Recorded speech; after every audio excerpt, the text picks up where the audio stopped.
నాకే జయమవుగాక. నాకు ఆ ధర్మశాస్త్ర ప్రశంసల రణమున జయం ముందే పరాజయం ముందే కానీ నాకు ఇచ్చాము వినుము.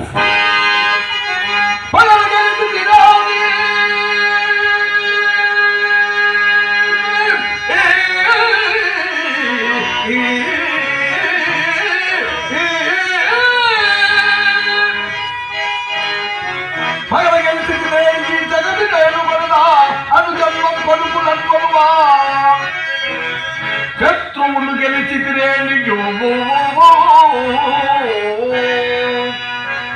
సబలి బాలమనుభవించద నాకలోకానుభవ